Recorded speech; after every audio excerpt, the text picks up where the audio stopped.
arts. A very good morning to all of you. We've been dealing with Sontag's Against Interpretation, an essay from her collection of essays, a book named Against Interpretation and Other Essays.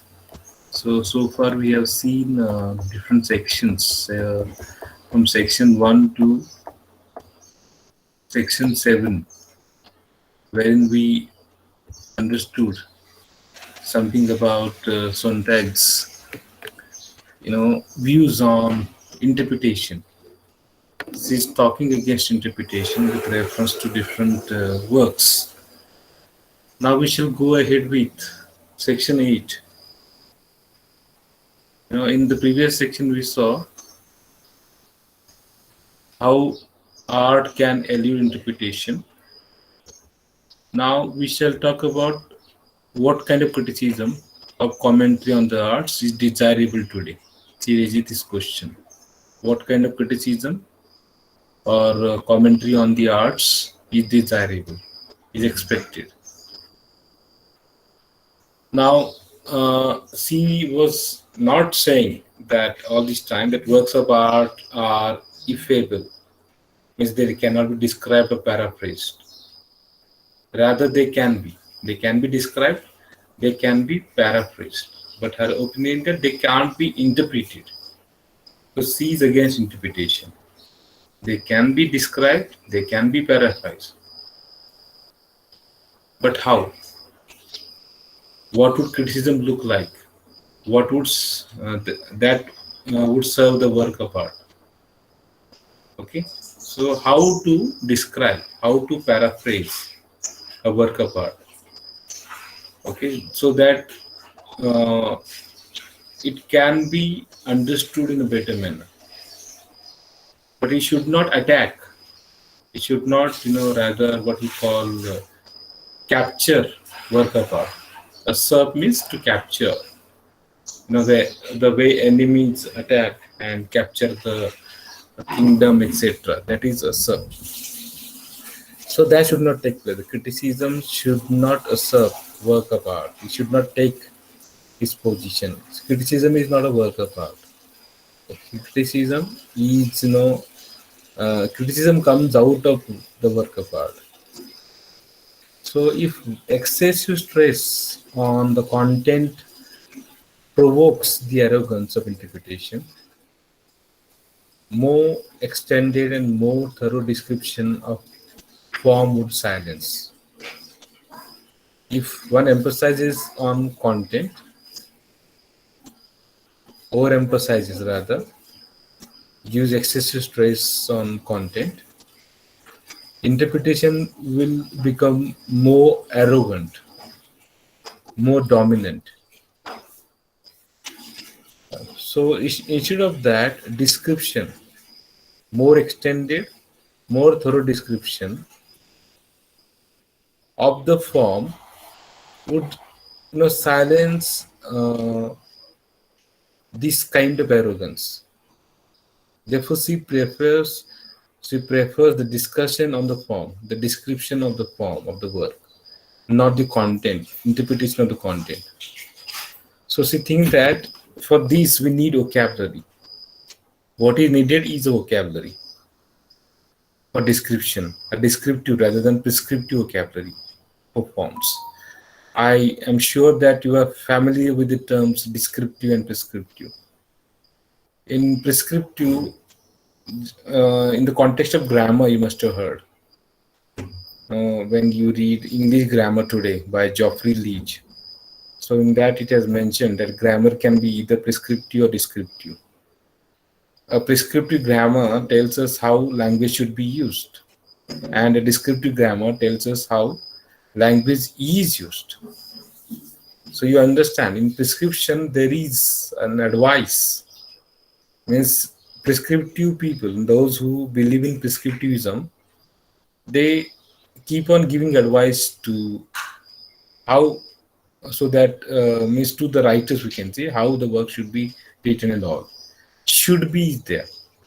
Whereas in description, how it is. So that becomes important.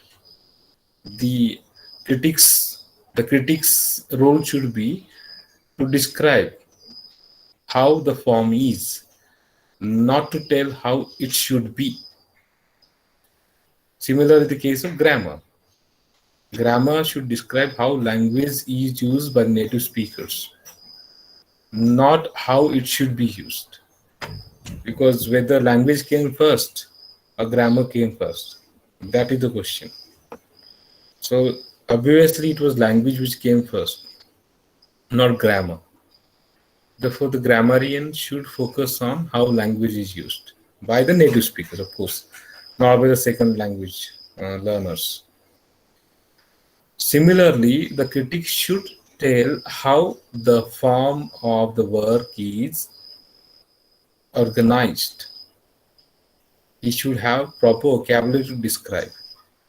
So the best criticism, which is uncommon actually, the best criticism means it is not generally found, uncommon in a way, not easily found, is of this sort that dissolves considerations of content into those of form. According to her, the best criticism should focus more on the form, not on the content. So on film, drama, and painting, means on these three forms, Sontag thinks of Erwin Ponopsky's essay, Style. Erwin, I can say. I'm sorry for that. Erwin Ponopsky, Style and Medium in the motion pictures. For film. For drama, Northrop Frye's essay, for conspects of dramatic genres. And for painting, Thierry Frankstel's essay, The Destruction of a Plastic Space. So she refers to these three critics and their essays on film, drama, and painting, respectively. Further, she refers to Roland Barthes' book on Racine and his two essays on Racine was a French dramatist, and his two essays on Robert Grillet. So these two books, his book and his two essays, are examples of formal analysis applied to the work of a single author. Okay, means Roland Barthes focuses on the form through this analysis. He talks about the form. It is a kind of formal analysis.